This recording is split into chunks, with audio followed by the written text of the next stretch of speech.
컴백홈 어플 대리 써봤어? 대리운전 컴백홈 어플? 그게 뭔데?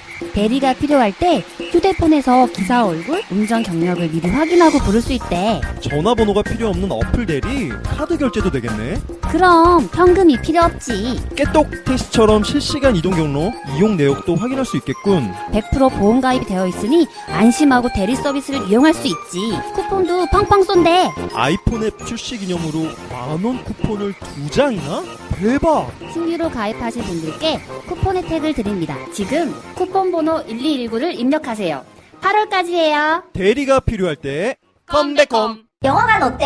이제 볼 영화도 없잖아. 그냥 카페에 있을까? 지겨워 죽겠어. 그런데 말입니다. 이들은 왜 이러고 있을까요? 호텔 공시를 최대 70%까지 할인하는 미친 어플 데일리 호텔을 모르는 걸까요? 아니, 저는 평소에 비싸서 모텔만 갔었어요. 근데 데일리 호텔 보니까 20만원짜리 특급 호텔을 39,000원에 팔고 있어. 4, 5만원대도 태반이더라고. 당장 데일리 호텔 다운받았죠. 잘했지, 자기야. 오빠 최고. 우리 오빠는 어쩜 이렇게 센스 있을까? 지금 바로 구글 플레이 스토어와 애플 앱 스토어에서 데일리 호텔을 다운받으세요. 당신의 데이트가 달라질 것입니다.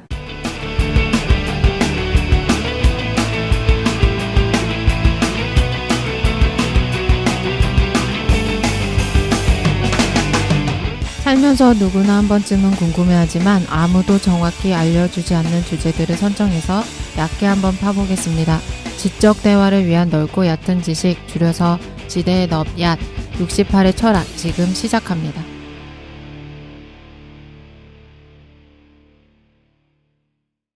한 주간 잘 보내셨습니까? 네, 네. 자기소개하는 시간입니다. 신자유주의, 미스테리 관심 많은 최 사장입니다. 맞추기. 예, 깡 선생입니다. 주장을 들자. 오늘 바빠서.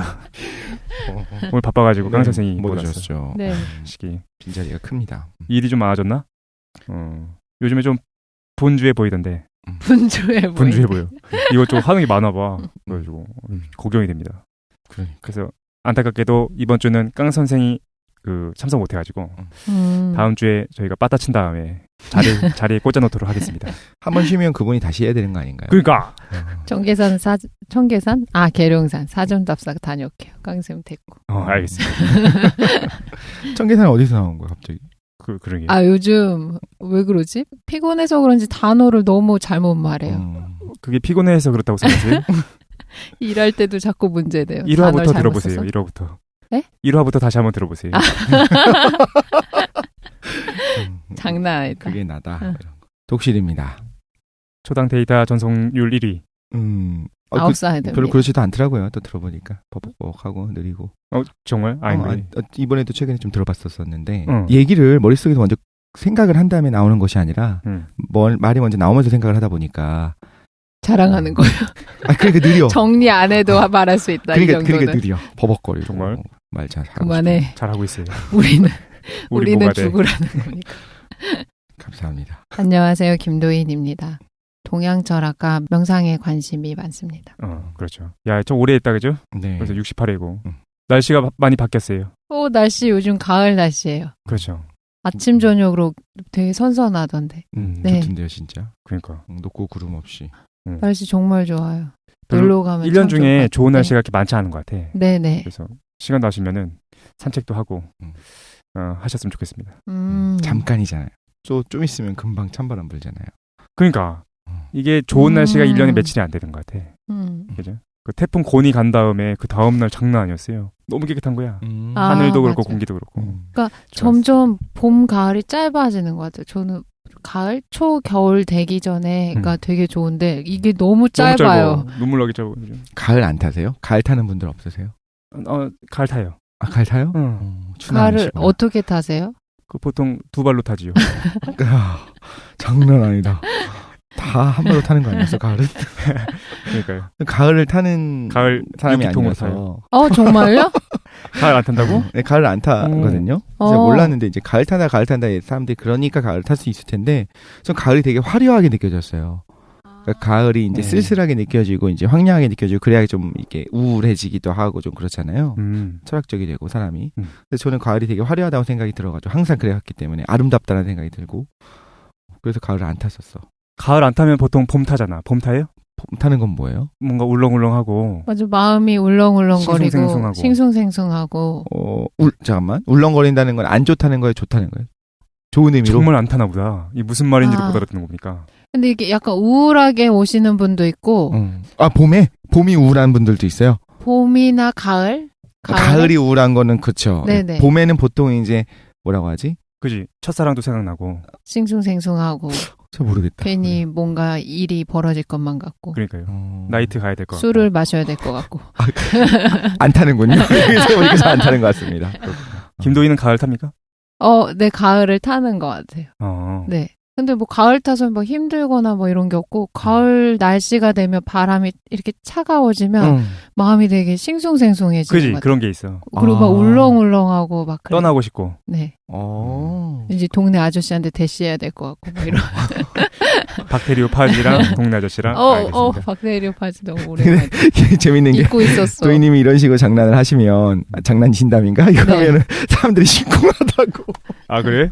사람들이 또 악플다나요. 농담이었습니다. 너무 재밌는 것 같아요. 그렇군요. 제가 억양을 배워오도록 하겠습니다. 농담의 억양. 네. 앞으로 농담을 할 때는 이제 BGM으로 뭔가 깔아주세요. 농담. 그러고 보니 그러니까. 학교 다니거나 집에서 식구들이 가장 저한테 많이 하는 말이 물어본 거야? 이걸 되게 많이 물어봐요. 제가 네. 의문형을 하면 그 억양을 높여야 되는데 항상 억양이 없잖아요. 학교 다닐 때 항상 친구들이 지금 물어본 거야? 그러면 네, 그 말을 많이 들었었는데. 하나 물어봐 보세요. 억양이 궁금해. 뭐라고 하지? 뭐 독실님 밥 드셨어요? 물어본 건데? 물어본 거죠. 건데. 많이 알겠습니다. 고치셨군요. 정확한 억양. 알겠습니다. 네네. 쓸데없는 얘기하고 있는데. 그래서 오늘 철학 세 번째 시간입니다. 그죠? 네. 그래서 파르메니데스, 그 다음에 이기론 프리퀄. 네. 이기론 프리퀄, 그리고 오늘 이제 3부죠. 3부에서 비트겐슈타인을 준비했습니다. 드디어 비트겐슈타인. 고민을 많이 했어. 네. 뭘 할까 막 고민하다가 원래는 구조주의 한다고 하셨잖아요. 예, 맞아요. 구조주의를 할까. 제가 이제 구조주의. 구조주의랑 후기 구조주의가 재밌어요. 네. 왜냐면은 구조주의에서 후기 구조주의가 나오고 그게 포스트 모던으로 연결되거든. 그래서 그걸 이해하는 게 좀 필요한 것 같아가지고 후기 구조주의를 해야 되겠다. 네네. 라고 생각하다가 별로 지금 관심사가 아닌 거야. 그래서 지금 관심사인 우파니샤드를 할까 하다가 돌고 돌아가지고 비트겐슈타인으로 왔습니다. 비트겐슈타인은 뭐라고 얘기할 수 있나요? 예? 구조주의처럼 얘기한 뭐 후기 구조주의 이렇게 얘기한다면 비트겐슈타인은 뭐다라고 얘기할 수 있어요? 현대 철학의 양대 산맥이 있는데 사람마다 이제 현대 철학을 어떻게 규정할 것인가에 좀 다르거든요. 그래서 비트겐슈타인을 현대 철학에 넣는 것이 타당한가에 대해서 얘기한 사람들도 있는데 저는 개인적으로 이제 현대 철학에 넣고 있는데 일단 현대 철학의 양대 산맥이 하이데거랑 비트겐슈타인이에요. 정말? 그 두 명이 가장 중요한 인물이지. 아니야? 모르겠어요. 비트겐슈타인이 하이데거랑 동급이에요? 어떤 게 더 높다고 생각하십니까? 하이데거. 진짜? 하이데거는 어마어마한 사람이지, 그치? 네. 그래서 어떻게 전개되냐면은 하이데거랑 비트겐슈타인이 철학의 양대 산맥, 현대 철학의 양대 산맥이고 둘 다 뭐에 대해서 다루냐면은 세계의 한계에 대해서 다뤄요. 어디까지가 세계인가에 대해서 다루는 거야. 근데 하이데거는 어떤 걸로 세계에 접근하냐면 존재로 접근해요. 그러니까 존재, 인간은 존재라는 한계에 살고 있는 거야. 왜? 아니, 지금 순간 유체 이탈하고 왔어요. 아직 알겠죠? 시작도 안 했는데. 시작도 안 했는데 네네. 쉽게 해야 되겠다. 네네. 그러니까 하이데거는 존재에 관심이 있고 맞아요. 그래서 인간이 어쩔 수 없이 존재 안에 살잖아요. 비존재 안에 살 수는 없는 거예요. 그래도 우리 파르메니데스 얘기했지만 존재에 대한 얘기를 하고 비트겐슈타인은 언어에 대한 얘기를 합니다. 그래서 언어가 어디까지 언어의 한계가 있는 것인가. 둘 다 나는 인간의 한계에 대해서 다루고 있다는 생각이 들거든. 그게 존재가 됐건 언어가 됐건. 근데 그게 미묘하게 연결돼 있어요. 그러니까 그걸 물어보고 싶었어요. 그 그렇죠. 둘이 대립하고 있는 건지. 그렇진 않은데 지금 학계에서 연구는 이제 따로따로 되지. 하이데거에서부터 이제 원래 그 전부터 있긴 있었지만 현상학이라는 거대한 학문적 조류가 있고 그 다음에 이제 비트겐슈타인에서부터 출발하는 영미 분석 철학이라는 게 있어요. 그래서 요즘에 이제 대학생들은 현상학이나 아니면 영미 분석 철학을 많이 하는 것 같아. 분석 철학은 거의 하지 않지 않아요? 어려워가지고. 그래서 네. 비트겐슈타인을 최대한 쉽게 아주 쉽게 한번 해보려고 합니다. 네. 근데 이제 궁금한 게 그거예요. 철학과를 나오다 보니까 그래도 철학과에서는 이제 비트겐슈타인에 대해서 이름을 들어보니까 보통은 어느 정도 알고 있는지 궁금해요. 근데 우리 게시판에 계속 올라오지 않습니까? 비트겐슈타인 해달라, 비트겐슈타인 해달라 그래가지고 도대체 이걸 왜 해달라고 하시는 거지? 라는 생각이 많이 들었어. 비트겐슈타인이 보면 철학가들 중에서도 약간 스타성이라고 해야 되나? 그런 게 있는 사람들이 있는데 비트겐슈타인이 그런 것 같아요. 왜냐하면 이름이 일단 어필하고 두 번째로 생애가 조금 특이하잖아요. 맞아요. 그리고 약간 기행을 하는 사람들이 약간 스타성이 있는 것 같아요. 그래서 서양 그래서 철학에서 보면은 현대 철학 쪽 보면 비트겐슈타인에 대해서 사람들이 그 사람의 철학 내용보다는 일단 사람한테 관심이 가는 것 같아요. 호기심이. 사람이 네. 좀 매력적이긴 해. 매력적이에요. 비트겐슈타인이 거품이 있다고 말씀하시는 건가요? 비트겐슈타인 까시는 아니 겁니까? 왜냐면 비트겐슈타인은 주류는 아니기 때문에 그 저희 한국에서 아니 제가 말하는 거는요. 그러니까 비주류라 이런 말이 아니고 한국에서 연구하는 그런 특징적인 학파들이 있어요. 만약에 비트겐슈타인은 하이데거다 그러면 하이데거에 대한 연구가 훨씬 더 커요. 규모로 보면. 네, 그리고 한국 사람들 정서에도 잘 맞고 하이데거는 또 뭐가 되냐면 다른 학문에다 갖다 붙이기가 되게 쉬워요. 그래서 맞아요. 불교하는 사람도 하이데거하고 뭐 수양하는 사람도 하이데거하고 건축, 뭐 의상 다 아무데나 다 조합을 시킬 수 있거든요. 미미하게 하이데거도 깐 느낌이 지금 갖다 붙인다 이렇게. 비트겐슈타인은 하이데거든 별거 없다. 별거 없지 뭐. 쩐다. 가을인데 뭐.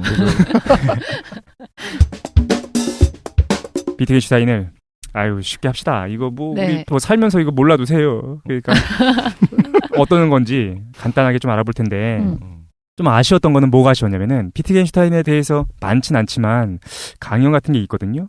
그럼 삶에 굉장히 초점이 많이 맞춰져 있고 실제로 그 내용을 하는 건 찾아보기 힘든 거야. 내용이 어렵잖아요. 내용이 어렵기도 네. 하는데 삶 자체가 너무 재밌어가지고 그래서 어떻게 할 거냐면은 그래도 뭐 모르니까 삶에 대해서 먼저 얘기를 할 겁니다. 네. 비트겐슈타인이 어떤 삶을 살았는가를 먼저 얘기해 보려고요. 좀 길어질 수도 있을 것 같은데 그 삶이 너무 잘 돼 있어. 왜냐면 평전도 많고 최근 사람이다 보니까 그 기행 때문에 네. 삶이 너무 잘 알려져 있어요. 그래서 삶에 대한 얘기를 하고 그 다음에 비트겐슈타인의 철학을 둘로 나눌 수 있습니다. 첫 번째는 전기 철학, 두 번째는 후기 철학이라 부르거든요. 전기 철학을 대표하는 거는 이제 논리 철학 논고라는 책이 있어요. 짧은 책이야. 70페이지밖에 안 되는 짧은 책인데 맞아요. 그거를 나중에 비트겐슈타인이 극복해요. 논리 철학 논고를 쓴 다음에 철학계를 떠나. 내가 철학을 끝냈어. 그러니까 이제 떠나야지 하고 떠나서 10년 동안 뭐 여러 가지 하다가 돌아와요. 뭔가 아직 덜 풀린, 철학에서 덜 풀린 문제가 있다. 그래서 그걸 수정하기 위해 돌아오는데 그래서 이제 집필 과정에 있었던 게 후기 철학이 됩니다. 네. 그러니까 철학적 탐구라고 부르는데 철학적 탐구 같은 경우에는 완성은 못해요. 그리고 이제 사후에 출간되거든요. 그래서 3분의 2 정도는 출간할 수 있게끔 다 준비가 됐었는데 3분의 1이 잘 안 됐었는데 어쨌든 출간이 됐어요. 그러면 결국에 첫 번째 책을 쓰고 이제 철학은 끝났다. 내가 끝냈다. 끝냈지. 라고 생각하고 갔다가 10년 뒤에 돌아와서 약간 부족한 것 같아 해서 마저 끝내려다가 결국에 못 끝낸 거죠. 그러면 철학은 안 끝났네요. 사실은 이제 끝냈어요. 끝냈어요. 끝냈고 그 첫 번째 전기 철학을 완벽하게 뒤집었다. 그렇게 보긴 힘들고 보완하는 식으로 이 정도로 볼 수 있을 것 같아. 그 아인슈타인의 특수상대성 이론하고 일반 상대성 이론의 그 관계가 특수상대성 이론은 등속도 운동을 하고 있는 특수한 속도를 가지고서 얘기했다면 일반 상대성 이론은 그걸 확대하는 거잖아. 가속도까지. 네. 사실 그런 관계로 봐야 되지 않겠나라는 생각이 들거든요. 전기 철학 같은 경우에는 언어의 특수한 엄밀한 언어에 대해서 다루고자 한다면 그걸 통해서 철학을 극복하려고 한다면 후기 철학에 와서는 이거 너무 협소하는 거였어. 언어가 실제로는 이렇지 않아. 언어라는 건 굉장히 다양하게 일상적으로 사용되는데 라는 걸 이제 알게 된 거지. 그래서 일상 언어를 중심으로 이제 철학을 전개하게 되거든요. 그런데 오늘은 뭐 할 거냐?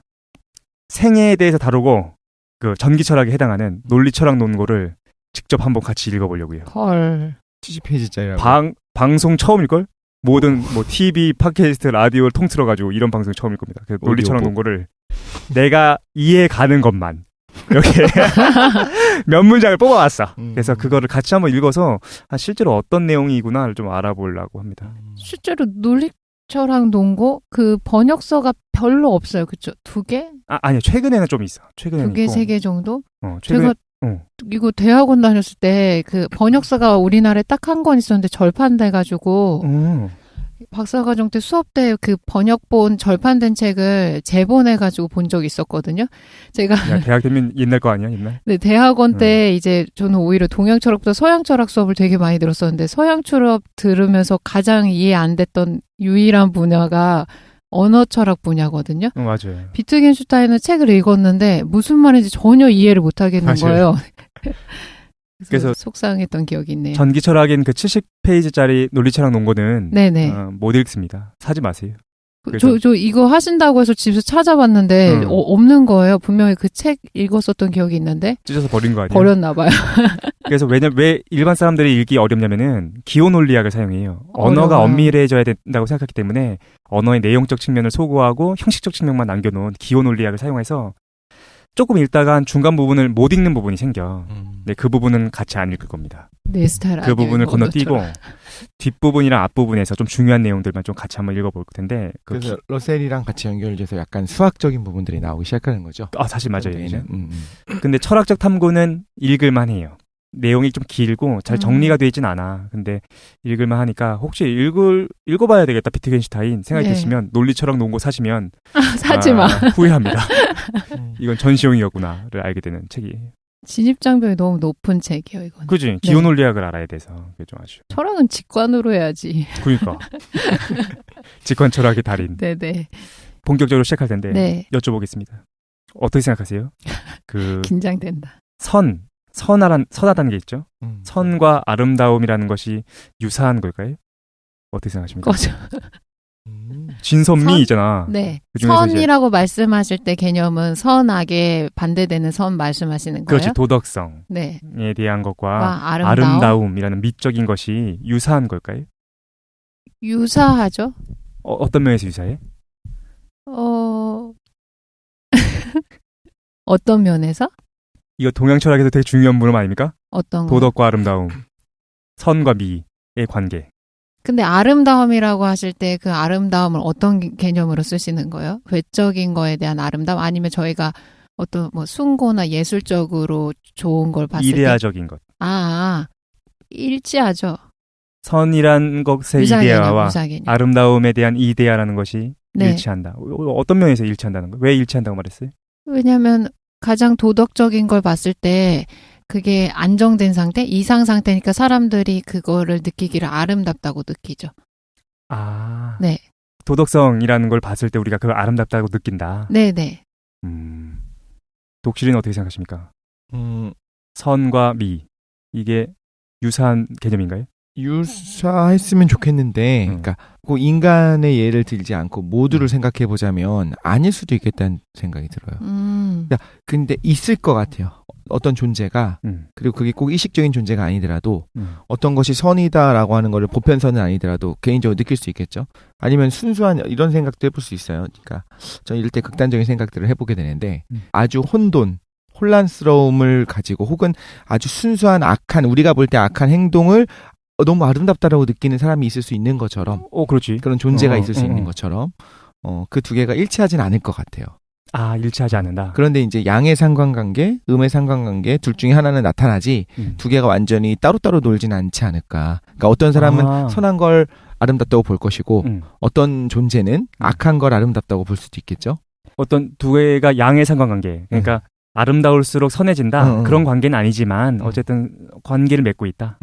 그게 어떤 생각이냐면 지금 이제 의식적인 존재가 아닌 걸 예를 들었던 게 뭐였냐면 굉장히 질서 있게 되어 있는 것과 무질서, 혼돈을 얘기를 했을 때 우리는 질서 있는 걸 아름답다고 보나요? 혼돈을 아름답다고 보나요? 이걸 생각을 해봤을 때 이건 선과 악은 아니지만 네네. 우주가 변해가는 거는 엔트로피가 점점 커지기 때문에 사실 무질서해지는 거거든요. 네. 그죠. 근데 우리가 무질서해진다고 하면 막 지저분한 우리 방을 생각하고 뭐 이렇게 생각할 수 있는데 실제로 가장 무질서함이 극도로 달해있는 상태는 균일해지는 거예요.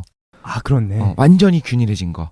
설탕을 제가 물에 넣었어요. 근데 녹이지 않은 상태가 있을 때는 이게 오히려 무질서도가 낮은 거예요. 질서 있는 거예요. 왜냐하면 설탕끼리 뭉쳐있는 부분이 있고 물들이 뭉쳐있는 부분이 있으니까. 그죠? 그런데 이가 완전히 잘 녹았어. 균일해졌어. 이러면 이제 그 안에서 무질서도가 더 높아지는 거거든요. 그럼 이렇게 생각해보면 나는 지금까지 질서 있는 게 아름답다고 생각하는 줄 알았는데 알고 보니까 최고의 무질서한 상태가 가장 아름답게 느껴질 수가 있는 거야. 그래서 이제 그런 거에 대해서 사람의 어떤 의식을 넘어선 어떤 우주적인 관점에서 봤을 때도 무질서한 것이 최고의 아름다움이다 볼 수도 있을 것이고. 근데 그걸 그럼 지금 무질서와 악을 연결시킨 거예요? 그렇게 볼 수 있지 않을까라는 생각이 드는 그렇게 거예요. 볼 수도 있다. 이렇게 생각하시는 것 같아요. 그러니까 도덕적인 행동에 대해서 필연적으로 아름다움이라는 느낌, 감정이 수반되는 건 아니지만 따라온다는 거죠. 도덕적 행동에 보통 아름다움에 대한 평가나 감정이 수반된다. 근데 그게 어느 정도의 규칙은 있을 수 있을 네네. 것이다. 라는 생각도 들고. 근데 반대도 가능하시다는 거죠. 질문이 이거였죠. 선과 미가 유사한 것인가? 두 가지 상반된 얘기가 나온 거예요. 김도희는 선과 미가 유사한 거지. 근데 독실이는 아니 선과 미가 관계는 맺을 수 있겠지만 어떤 다른 상관관계를 개념. 맺고 있지만 그것이 꼭 유사한 개념이라고 보긴 힘들다라는 거죠. 개개가 다르게 판단할 수 있을 거다. 그러면 상반되니까 어떤 사람은 참일 거고 어떤 사람은 거짓일 거예요. 그죠? 둘 다 거짓일 수도 있겠죠. 둘 다 참일 수도 있고 그건 모르겠지만 둘 다 거짓일 수는 있잖아. 누구의 얘기가 참일까요? 라는 물음에 비트겐슈타인이 뭐라고 답하느냐? 헛소리다 이 자식들아 라고 대답하고 있습니다. 그러니까 사실 이거죠. 그러니까 우리가 지금 뭐 한 거냐면은 우리가 실제로 철학에서 우리가 논의하고 있는 내용들을 같이 해본 거거든요. 철학에서 맨날 이런 얘기 하는 거야. 선, 아름다움, 신이 우리를 정말로 사랑하고 있을까? 인간의 영혼 속에는 어떤 뭐랄까 도덕성이라는 것이 새겨져 있는 것일까? 이런 걸 얘기한다는 거죠. 첫 번째. 보편윤리. 그러면서 우리가 어떻게 접근하냐면은 참과 거짓으로 접근해요. 참인가? 거짓인가? 선과 아름다움을 동일하게 보는 것이 옳은 것인가? 나쁜 것인가? 진리인가? 거짓인가? 본다는 거지. 비트겐슈타인이 뭐라고 얘기하느냐? 그거는 참도 아니고 거짓도 아니고 그냥 난센스다. 허튼 소리다. 라고 규정하면서 철학을 정리하기 시작합니다. 오늘 얘기할 이제 비트겐슈타인이 나오는 거죠. 조퇴하겠습니다. 세상에 그거 철학적인 논의를 하고 있는 걸 보면서 헛소리하지 마라라고 얘기하는 사람들이 많잖아요. 근데 그분들과 비트겐슈타인의 어떤 그 연관이 있는 같은 거니까. 급인 거죠. 그렇지. 대단한 분들이었던 거야. 네. 그죠.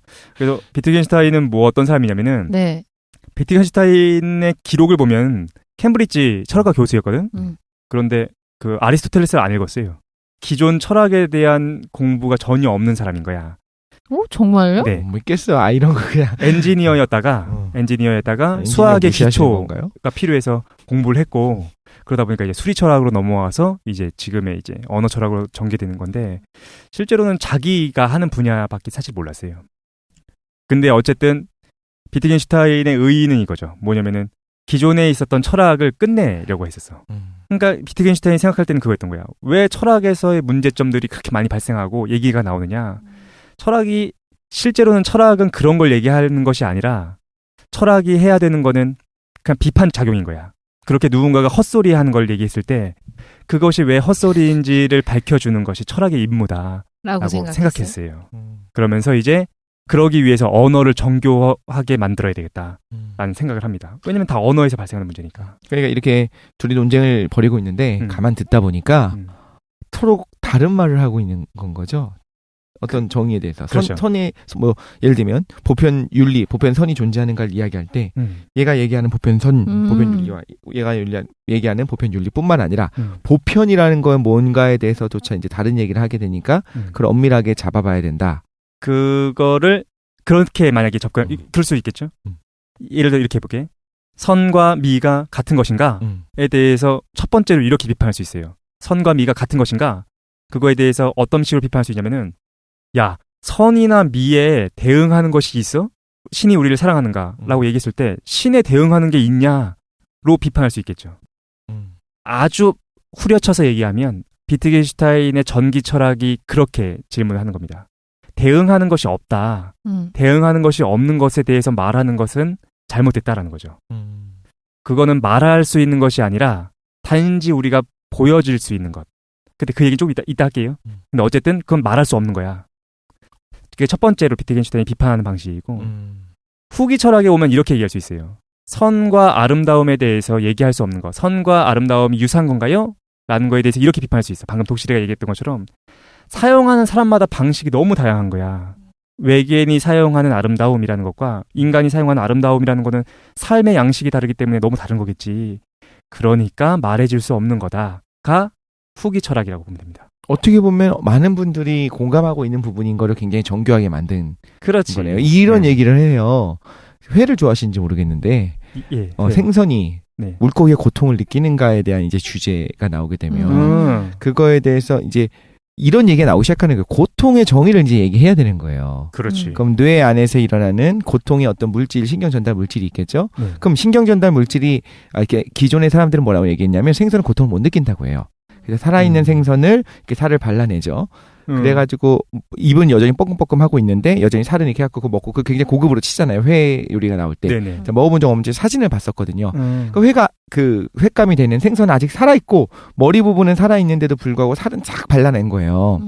근데 그걸 보고 되게 잔인하다고 느끼면서도 한편으로는 어떤 식으로 위안을 얻냐면 생선은 고통을 못 느껴. 근데 고통을 못 느낀다는 이유가 뭐냐면 우리가 알고 있는 어떤 포유류들 혹은 포유류까지 아니더라도 이런 동물들이 고등한 애들이 고통을 느낄 때 일어나는 반응들이 있어요. 자극이 있을 것이고 그 통각신경이 있을 것이고 그거에 대한 반응에서 뇌에서 어떤 물질이 나올 것이고 이걸 피하기 위한 노력들을 할 것이고 근데 이제 기본적인 입장은 기존의 입장은 생선은 고통을 못 느낀다 했는데 이제 어떤 연구들을 통해서 이것도 고통이라고 봐야 되지 않냐 피하고 싶은 행위를 하지 않냐 우리랑 다르지만 신경 전달 물질 이런 것들이 이렇게 극도로 높아지는 부분들이 있다라는 건 얘도 고통이라고 봐야 되지 않냐 다르게 얘기하면 이렇게 질문할 수도 있어요. 그럼 생선이 고통을 느낄 수 있지 않냐라고 이야기한다면 나무는 우리가 나무 이파리를 꺾어요. 근데 고통을 느끼냐라고 질문할 수 있는 거예요.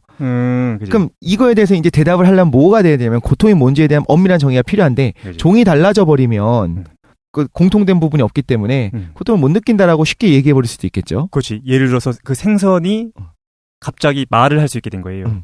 바르려고 하는데 야야 아파 고통스러우니까 바르지 마라고 얘기했을 때 문제는 그건 거야.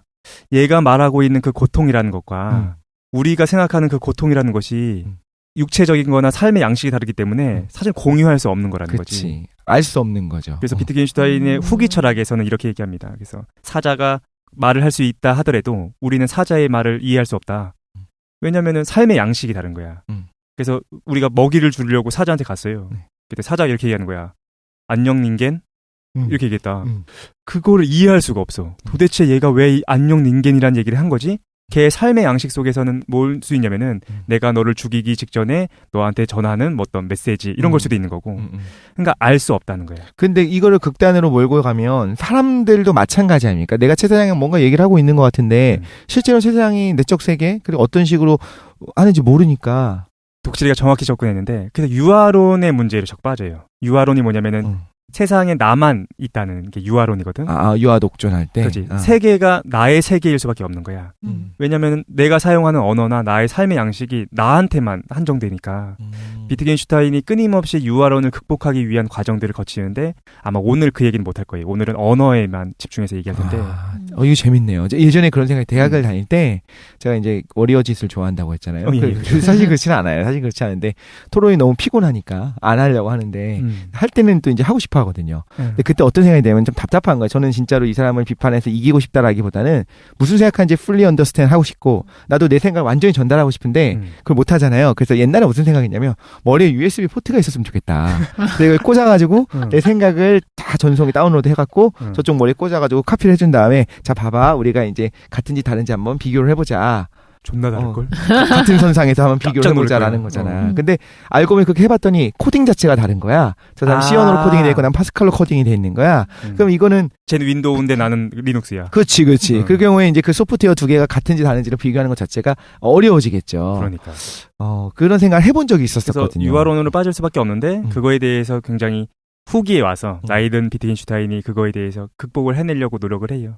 근데 그것도 또 친근하게 접근하게 하는데 어쨌든 정리해봅시다. 비트겐슈타인은 철학을 끝내기 위해서 왔다. 그리고 전기 철학과 후기 철학으로 나눠지는데 전기 철학에서는 논리 철학 논고라는 책을 통해서 극복을 합니다. 그 안에 그림 이론이라는 게 있어. 그 얘기는 이따 할 텐데 지금 잠깐만 얘기하면 언어는 세상의 그림이라는 거야. 그러니까 대응하는 것이 있어야 된다라는 거거든. 그게 핵심입니다. 대응하는 것이 없는 거에 대해서는 말하면 안 된다. 그거에 대해서는 침묵해야 된다라는 것이 1권의 결론이에요. 근데 언어는 뭐든지 무언가를 관념적으로 만든 거잖아요. 대응하는 게 무조건 있어요. 예를 들면 사과라고 하면 사과에 대응하는 게 있어요? 그걸 조금 이따 논리철학 논거를 같이 읽으면서 그걸 얘기를 할게요. 두 번째, 후기 철학에 와서는 철학적 탐구라는 책이 중요해지는데 철학적 탐구에서도 마찬가지로 철학적인 담론이 왜 불가능한지에 대해서 기존까지의 철학이 왜 불가능한 건지에 대해서 얘기를 하는데 그것은 우리가 사용하는 삶의 양식이 다르기 때문인 거야. 언어라는 것은 삶의 양식에서부터 발현되는데 삶의 양식이 같지 않기 때문에 우리는 철학적인 얘기를 진행할 수가 없다라는 거지. 그래서 어쨌든 철학을 끝내러 왔습니다. 여기까지만 들어도 공감이 가는 것 같아요. 그게 되게 맞을 상식적이야. 수밖에 없어. 상식적이야. 상식적인데 또 이런 얘기를 들을 때 어떤 불편함이 마음속에 있냐면 그래도 니네가 얘기하는 거 다 쓸데없는 거야 라고 얘기하는 느낌이 들어서 그럼에도 불구하고 우리가 토론을 전개하고 논리를 맞춰보는 것들은 굉장히 의미 있는 일이라고 생각하는데 하긴 이분도 의미가 없다고 얘기한 건 아니겠죠? 사실 그래요. 근데 잘 얘기했어. 독실이가 잘 얘기했는데 비트겐슈타인을 어떻게 우리가 해석할 수 있냐면 이렇게 볼 수도 있는 거야. 아, 제가 그러면은 모든 철학적인 담론이나 아니면 종교적인 담론을 끝냈구나. 그건 다 헛소리로 치부해서 못하게 만들었구나. 라고 볼 수도 있죠. 그렇게 믿었던 사람들이 논리 실증주의자라는 사람들이 있어요. 그 사람들이 비트겐슈타인을 그렇게 생각했어. 야, 얘 짱이다. 그러니까 어떻게 검증 가능한 것만 얘기하는 과학적 사고를 추구했구나. 그래서 막 추정했었거든요. 그 얘기가 조금 이따 나올 텐데. 근데 비트겐슈타인은 다 조금 이따 나온대. 비트겐슈타인은 이렇게 생각한 거야. 말할 수 있는 것이 있고 말할 수 없는 것이 있는데 말할 수 없는 것이 더 중요한 거라고 생각했어. 아, 오히려? 그렇죠. 오히려? 얘는 되게 종교적이고 수도승 같아요. 이따 보면 알겠지만 도덕이나 아름다움 이런 거는 말할 수가 없어. 하지만 인생에 있어서 가장 중요한 거라고 생각했어요. 그 얘기를 차차 해보도록 합시다. 그래서 본격적으로 비트겐슈타인의 삶부터 먼저 얘기하고 이따가 전기 철학에 해당하는 논리 철학 논거를 같이 보겠습니다. 깜짝 놀래. 삶부터 보기죠. 삶이 그러니까 비트겐슈타인을 사람들이 좋아하는 이유는 사실 그 내용이 좀 어렵잖아요. 어려운데 그 삶이 고전적인 천재의 모습을 정확하게 드러내고 있습니다. 그러니까 우리가 고전적인 측면에서 생각하는 천재가 있잖아. 그런 모습을 너무 잘 드러내고 있어가지고 일단 잠깐 볼게요. 일단 아까 그 얘기했죠. 전기 철학을 끝내고 10년 동안 여러 가지 일을 하다가 다시 캠브리지로 돌아오거든요. 네. 그때 케인즈가 친구였어. 우리가 알고 있는 그 수정자본주의 그 케인즈요. 케인즈가 마중을 가면서 부인한테 이렇게 편지를 씁니다. 첫 문장이 이래요. 신이 도착했소. 나는 그를 5시 15분 기차역에서 만났다오. 라고 부인한테 케인즈가 편지를 씁니다. 논리철학 논고라는 70페이지의 얇은 책을 쓰고 철학의 모든 문제를 해결했노라 선언하면서 떠났던 비트겐슈타인은 10년의 방황을 마치고 방금 케임브리지로 돌아온 겁니다. 이때가 1929년이었어요. 그러니까 경제 대공황 때였지. 그때 비트겐슈타인의 나이가 대략 40세일 때였던 거야. 너무 고생을 많이 해가지고 이때부터도 이미 늙어 보였는데 그의 스승이 누구냐면은 그 비트겐슈타인의 스승이자 친구인 사람이 이제 러셀입니다. 그 유명한 러셀, 버트란드 러셀인데 러셀이 비트겐슈타인을 이렇게 평가해요. 그는 내가 지금까지 알고 있던 천재 가운데 아마 가장 완벽한 천재였을 겁니다. 열정적이고 심오하고 맹렬하며 그리고 오만하기까지 했다라는 거죠. 일단 인생을 좀 알아볼 텐데 일단 현대 철학의 두 거장 중에 한 명이었죠. 하이데거와 비트겐슈타인 두 거장 중에 한 명이었고 철학자였습니다. 그리고 동성애자로 알려져 있죠. 근데 실제로는 동성애자라기보다는 양성애자예요. 남자도 좋아하고 여자도 좋아했는데 남자를 좀 더 좋아했던 것 같아. 사람을 좋아했네. 그렇죠. 어떤 그 홍익인간적인 박애 정신을 갖고 있었던 것 같아. 그리고 오스트리아 최대 재벌 중에 한 명입니다. 아, 진짜? 엄청 돈이 많았어. 그 아버지 얘기를 일단 할 텐데 아버지가 이제 카를 비트겐슈타인이라고 오스트리아의 카네기였어요. 그러니까 너무 돈이 많았어. 고생했다고 해갖고 저는 또 그러니까 재산을 다 이제 형제들한테 나눠준 다음에 고생을 해요. 자기 거는 자기가 먹고 살겠다라고 했던 거거든. 철학과 교수였죠. 캠브리지 철학과 교수가 됐고 엔지니어이기도 했습니다. 그리고 초등학교 교사로 내가 알기로 한 6년 정도를 근무를 하게 돼요. 군인이었어요. 군인 생활도 굉장히 오래 했고 수도원에서 정원사 생활도 합니다. 그리고 약국에서 배달원 사원도 하고 건축가이기도 하고 음악 작곡도 했고 뭐 이것저것 다 그래, 했어요. 그 고전적인 천재라는 게 이걸 말하는구나. 다재다능. 그런데 고전적인 천재였던 게 성질도 더러웠어요. 오만하기도 하고. 오만하기도 하고 그랬던 거죠. 그렇지. 왜냐면 귀족적인 그런 집안에서 자랐던 거야. 일단 계속 인생 얘기를 좀 해보도록 하겠습니다. 생애, 탄생, 1889년 4월 26일 날 탄생합니다. 이때는 이제 오스트리아 헝가리 제국의 수도였던 비엔나. 빈이죠, 빈. 이게 중요해.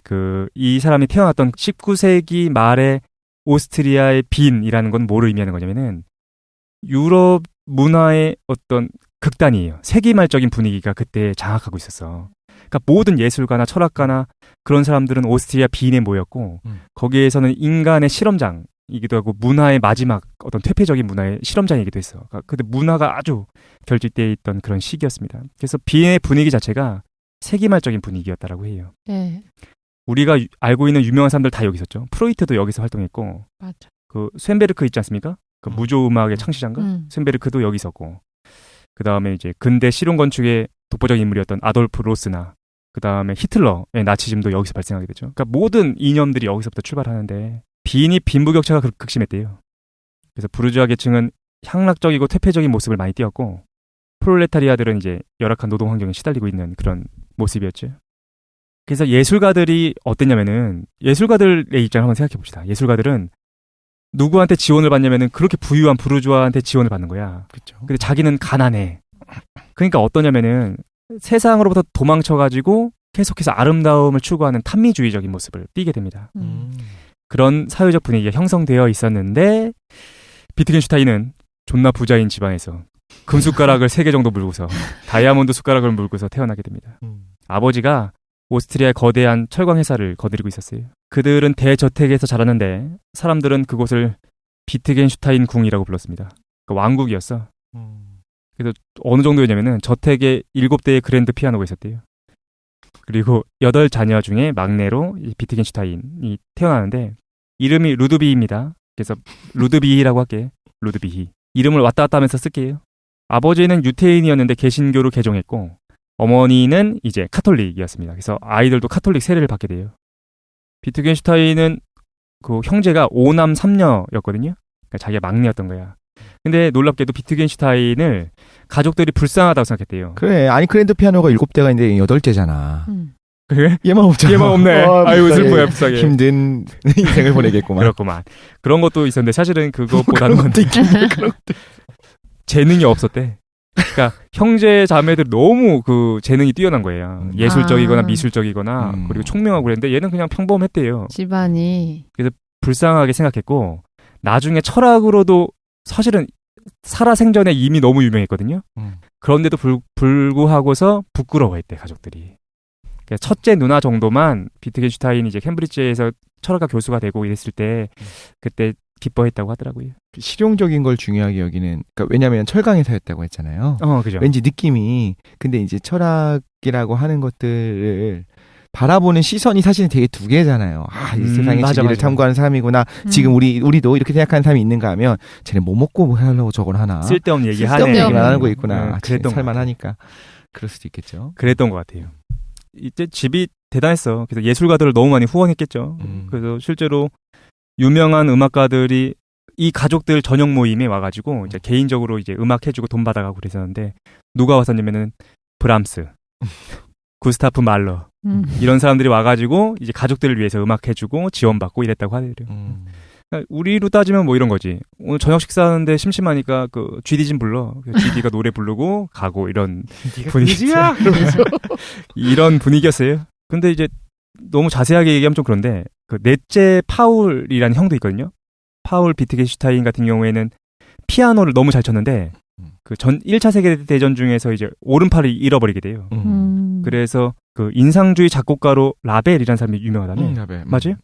라벨이 얘를 위해서 왼손을 위한 협주곡을 작곡해주기도 했고, 그 다음에 그 화가들한테도 많이 지원했거든요. 클림트 알죠? 클림트가 아마 넷째 딸인가? 넷째 딸 그림을 그려주기도 하고. 장난 아니지. 이 집안 장난 아닌 집안인 거예요. 그래서 그 어떤 그림들을 사줬냐면은 클림트나 뭐 제가 제일 좋아하는 화가가 에곤 슐레거든요. 왜요? 그 어떤 에곤 슐레도 완전 천재야. 에곤 슐레가 뭐라고 친구한테 편지 쓰냐면은, 나는 나의 천재성이 자랑스럽다. 이렇게 쓸 정도로. 스스로 시인했구나. 에곤 슐레의 그림이 참 탁월하다는 생각이 드는데. 요즘 전시하는 것 같던데. 그래요? 네. 갖다 봐야겠다. 어쨌든 그 다음에 뭐 코코슈카, 로댕 이런 작품들을 그냥 사줘요. 불쌍하니까 사주는 거죠. 진짜 불쌍하니까 사준 거야? 집에 예술가들 후원하기 위해서. 그래서 딸들은 좀 회화에 관심이 많고, 그 다음 아들들은 이제 음악에 좀 탁월했다고 하더라고요. 근데 궁금한 게, 이 당시에 사실 이 당시나 혹은 이 이전에도 가난한 예술가들을 후원해주는 그런 어떤 뭐 백작, 공작, 후작 이런 그렇지. 분들 있잖아요. 그분들로 인해서 어떻게 보면 그 찬란하게 어떤 문화가 꽃피웠다고 할 수도 있을 텐데 한편으로는. 아, 맞아. 근데 지금 우리가 예를 들면 어떤 재벌이 누군가를 후원해갖고 어떤 미술품을 값비싸게 사주는 것들을 우리가 조금 약간 비윤리적으로 보기도 하고 전 투자의 일종이구나, 뭐 그렇게 돈 벌려고 하는 거구나, 혹은 돈 지랄하는구나 이렇게 생각하잖아요. 네, 맞아요. 근데 이 당시에 이런 분들, 이런 가문들에 대해서도 사실 청강회사를 운영해갖고 돈을 많이 벌었다는 건 그것뿐만 아니라 그 이면에는 사실 이렇게 쥐어짜는 듯한 그런 것도 맞아. 있었겠죠. 그런데 이제 그거를 윤리적으로 문제 없게 보나요, 보통?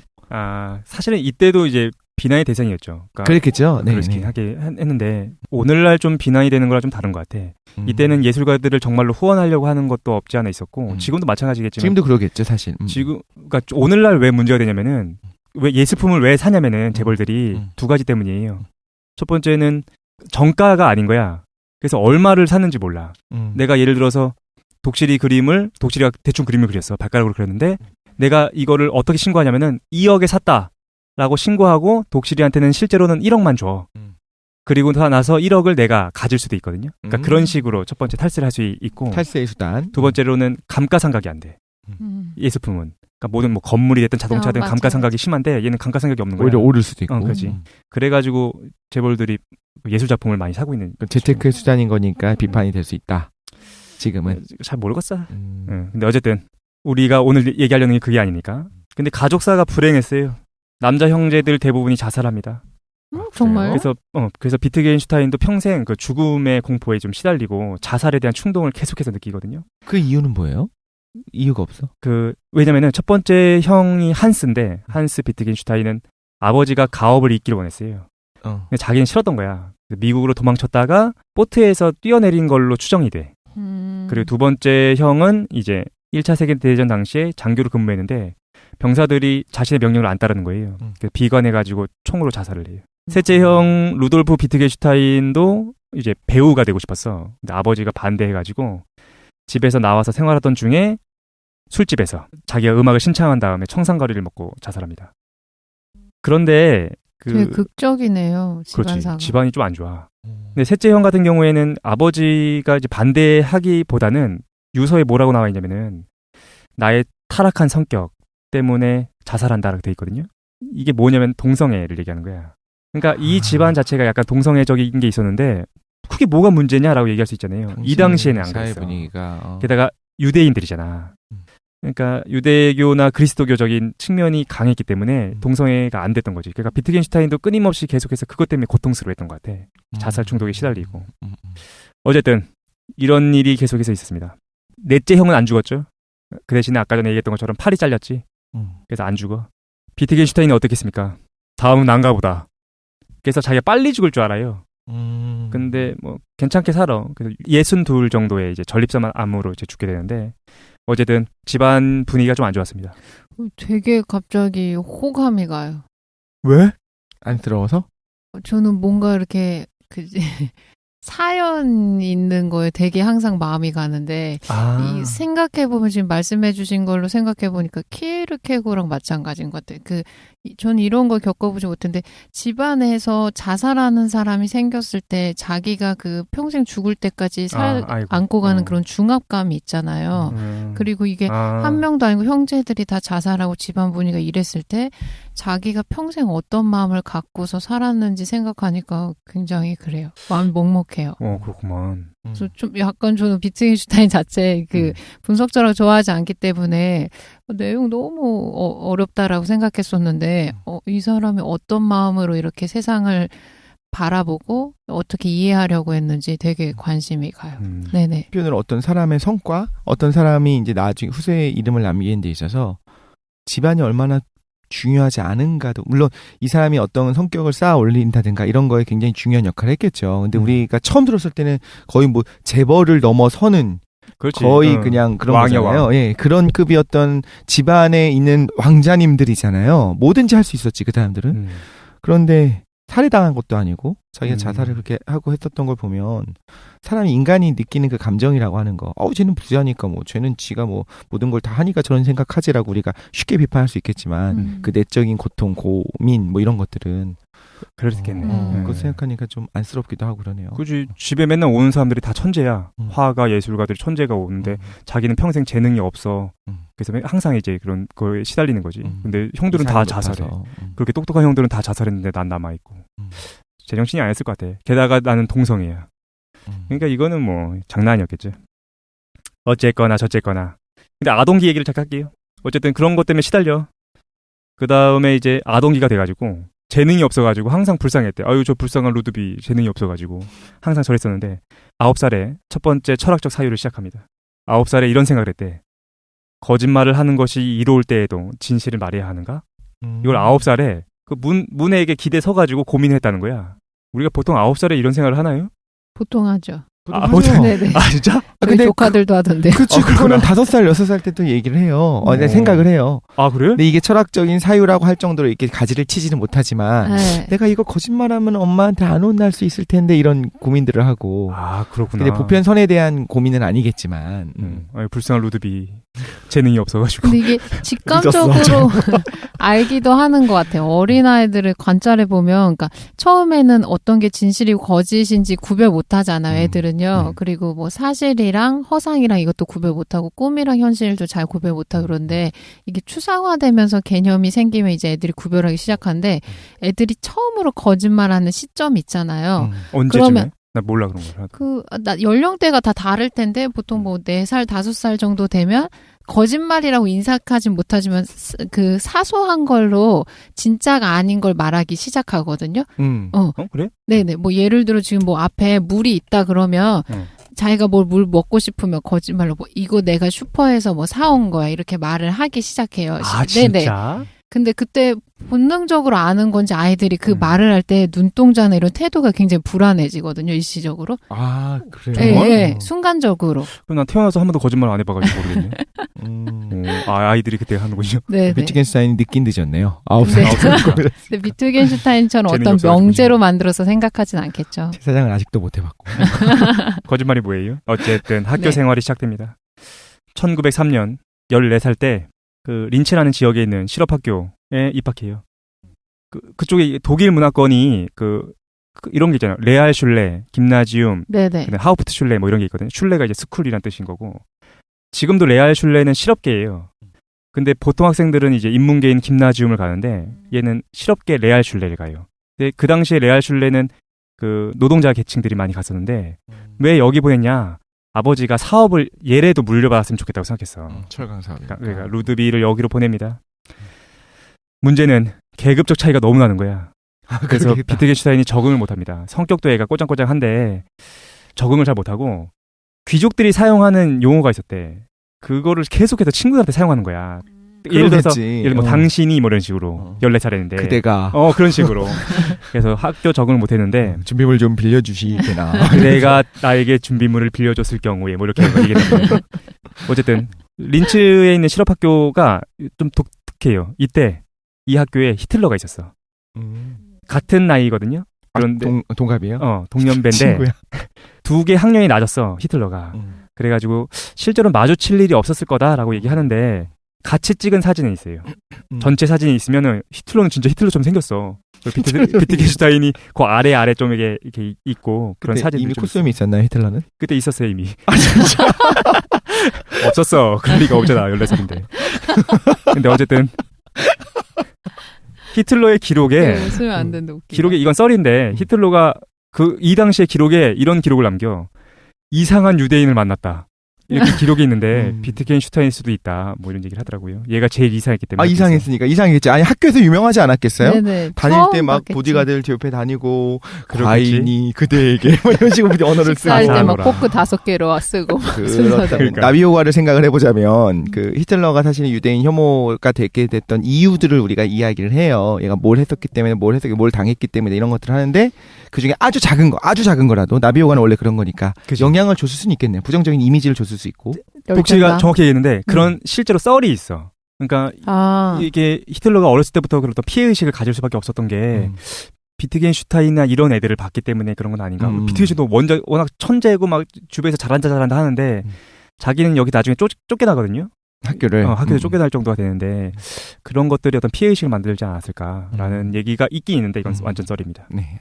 이 당시 비트겐슈타인은 헤르츠가 썼던 역학 원리 같은 걸 읽어요. 그런데 어떤 책을 접하게 되냐면은 그 바이닝거라는 사람이 있어. 이 바이닝거는 이제 비트겐슈타인이 평생 이제 존경하는 사람이 되는데 성과 성격이라는 책을 쓰게 되거든요. 근데 바이닝거 어떤 사람이냐면은 성, 섹스. 성과 성격을 저술한 다음에 그 해 베토벤이 죽었던 집에 찾아가서 자기의 심장을 총으로 쏴가지고 자살을 하는 사람입니다. 그 사람 처음 들어본 것 같은데? 바이닝거? 네. 바이닝거는 좀 알려진 사람은 좀 알 것 같긴 한데 아, 그래요? 바이닝거 같은 경우에 그 성과 성격이 어떤 내용이냐면은 여성을 완전히 뭐라고 해야 되지?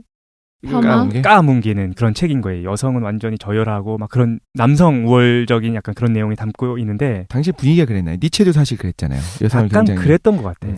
그런데 중요한 건 뭐냐면은 왜 자살을 했냐 이거에 대해서 여러 가지 썰이 있는데 또 동성이야?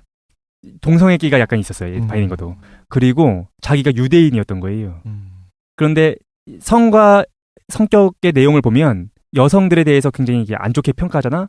근데 유대인의 민족성 자체가 여성성인 거야. 그런데 나는 유대인이야. 여성은 없어져야 되는데 나는 여성성을 간직하고 있는 유대인인 거야. 게다가 동성애자야. 그럼 어떻게 해야 됩니까? 내가 없어져야 되는 거야. 여기서 말하는 여성성이라는 게 혹시 니체가 말했던 여성성이 아주 비슷한 성과 건가요? 성격을 제대로 읽지 않았기 때문에. 그렇구나. 어쨌든 그래서 죽었대요. 그러니까 자기의 이념적인 측면을 봤을 때 유대인은 사라져야 돼. 그러니까 자기가 죽은 거야. 언젠가요? 그 죽은 해가? 죽은 해가 내가 알기로는 1903년? 정확하게 모르겠어요. 네. 아직 그런 게 막 일어나기 전이네요, 사실. 당시 분위기가 약간 그랬던 것 같아요. 어쨌든 비트겐슈타인이 이 성과 성격을 그렇게 좋아했대. 그리고 그 바이닝거가 어떤 마지막 말을 남기자면은 천재가 아니면 죽음을 이런 말을 남기거든요. 근데 이 당시 유행이었던 것 같아. 그러니까 이 당시 분위기가 시대사조 같은 거. 천재를 너무 강조하는 분위기였어. 천재가 너무 흔했고 발로 그렇지, 채웠고. 맞아. 그랬던 것 같아요. 그거 맞아요. 있었어요. 자살의 원인 중에서 이제 청소년들 대상으로 자살하면 안 된다 그런 캠페인 중에서 자살의 원인들이 뭐 우울 때문일 수도 있고 뭐 때문일 수도 있고 여러 가지 이야기하잖아요. 그 중에다가 신념에 의한 자살이 있었던 것 같아요. 그리고 그거로 나왔었던 게 뭐였냐면 자신이 천재가 아니면 자살해야겠다고 마음 먹었었는데 천재가 아닌 걸 깨닫고 자살하는 사람이 있었다라고 했는데 그게 이 사람인지 모르겠는데 그런 신념에 의한 자살이 있다고 하더라고요. 미친 거 아닙니까? 갑자기 궁금해서 물어봐야지. 그러니까 이게 막 천재를 그 강조하는 그 분위기잖아. 어떨 것 같아요? 두 가지 삶이 있는 거야. 첫 번째 삶은 내가 천재가 돼. 그런데 가난하고 고통스럽게 살아. 두 번째 삶은 평범해. 사람들이 별로 안 알아줘. 근데 존나 부자야. 똥똥거리면서 막 BMW 몰고 막 장난 아닌 거예요. 두 가지 삶이 있다. 어떤 삶을 선택하시겠습니까? 근데 천재라는 거에 그 당대에 되게 고난적인 삶을 살려면 당시대 사람들한테 시인을 못 받는 거잖아요. 자기만 내가 아는 거 죽고 자기 나서 천재. 시인받아. 사람들이 존경해줘. 아하. 그럼 어떤 삶을 살까? 김도희는 어떨 거예요? 평생 영원한 이름을 남겨. 죽은 다음부터잖아. 죽은 다음부터. 그거는 좀 비교 힘든 것 같아요. 살아있을 때도 인정은 받지만 가난한 거를 생각하는 게 더 낫지 않을까요? 근데 그러기가 힘든 게 인정을 받으면 천재가 아주 고난적인 삶을 살 수는 없거든요. 그럼 이렇게 합시다. 네네. 천재는? 죽기 2년 전에 2년 전에 알려지기 시작합니다. 존나 알려져. 뭐예요? 다 늙었어. 그래서 기력이 없는데 알려져. 그런 삶이 있고 그냥 평범하고 그냥 범인이야. 그런데 부유해. 어떤 삶을 선택할 거야? 모르겠어요. 뭐야?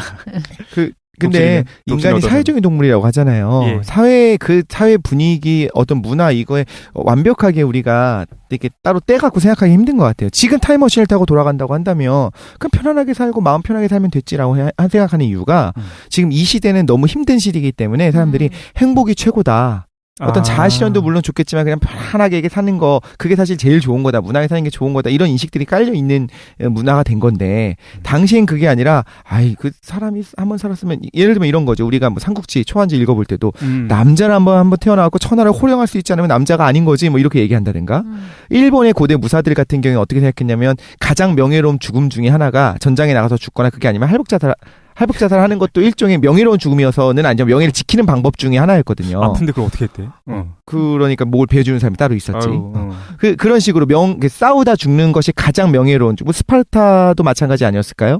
그럼 그런 문화에서 태어나서 자라가지고 이건 세뇌라고 할 수는 없을 것 같아요. 언제나 그 문화에서 살았던 사람 입장에서는 그걸 항상 꿈꿀 수밖에 없는 거야.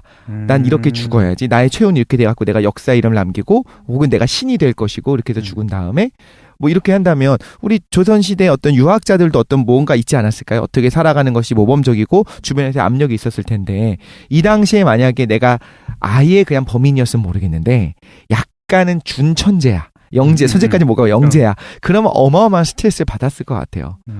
지금도 마찬가지지만 어렸을 때부터 얘 천재 아닌가 해갖고 조기 천재 교육을 받아왔어. 그런데 이제 사실 천재는 못 돼. 그랬을 때 받는 그거 있잖아요. 넌 천재야 천재야라고 주변에서 말했는데 사실은 그렇지 않아. 시기들은 질문하시면 예 아니요로 대답하는데 그렇게 복잡하게 얘기하시니까. 그러면 그러니까 어마어마한 그 스트레스를 받겠죠. 그래서 우리가 선택하기 힘든 건데 지금 타임머신을 타고 내가 지금 이 생각을 가지고 이 사상을 가지고 돌아간다면 그냥 편안하게 살지 않을까 싶어요. 나도 편안한 게 짱이야. 그래. 김도희는 고민스럽고. 모르겠는데요. 왜냐면 둘 다 별로. 김도인이 평상시에 했던 얘기가 어떤 게 있냐면은 김도인은 그걸 되게 중요하게 생각하는 것 같아. 자기가 태어나서 어떤 무엇인가를 성과를 내고 이루는 거 같이 그런 걸 좀 중요하시는 것 같아가지고. 저요? 아니야? 네, 항상. 그렇지. 돈이나 그런 것보다는 사실은 자기의 어떤 그 어떤 능력을 최대한 끌어올리고 그런 걸 되게 중요하게 생각하는 것 같더라고요. 돈 버는 걸 제일 중요하게 생각해요. 그렇게 바뀌었군요. 알겠습니다. 주치레그 뭐.